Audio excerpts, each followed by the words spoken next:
So this is Pilipinas Super League Davao City qualifying leg, championship day.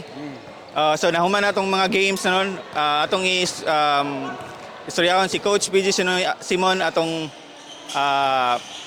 commissioner, no? Coach, unsay impressions nimo sa mga participating teams sa Davao City?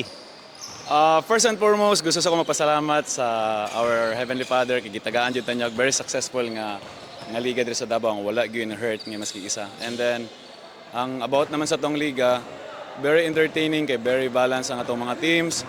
And everybody naga-enjoy jud kay crucial kay mga games. Kumbaga, anang exciting ang games ba. And makita po nato ilang skill set diri sa Davao nga naga-evolve na good. So looking forward ko nga katong mga player nato diri sa Davao nga who knows, ma-discover sila and then makadula na sila sa UAP or NCAA sa Manila. Na ba kayo nakita ng mga coach participating players or teams na na-miss ka sa ilang skill set? Yes, daghan.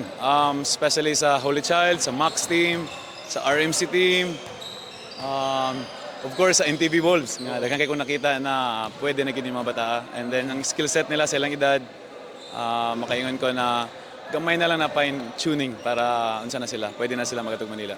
Opportunities karon sa Kabatan-Una, no, sa Basketball League sa una og karon, unsa imong ma-advise sa ila, no, sa daghan nga opportunities nga naa sa ila karon compared Yes. sa una sa imo, no, nga katong Kabatan-Unan pa nimo? Yes. Ang ako ang ma-advise sila is dili nila i-take for granted ang every opportunity.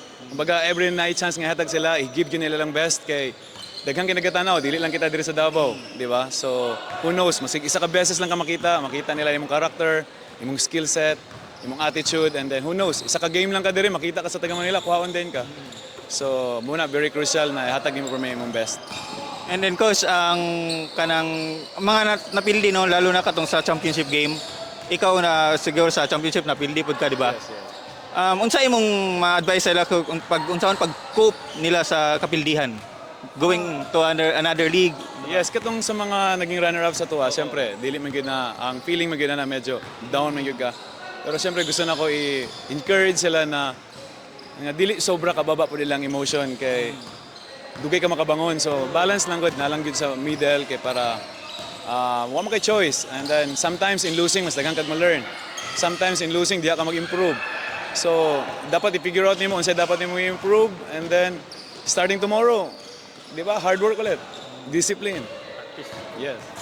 Then coach, last na lang, no, message mo sa mga participating teams na mo represent sa Davao City sa Tagum PSL. Yes. Sa tanang participating teams na dito sa Davao na mag-participate sa Tagum, sa regional na to, make us proud and happy kami sa inyo. And then syempre, represent na to well ang Davao City. Coach, thank you. Yes, di ba? Morning snack.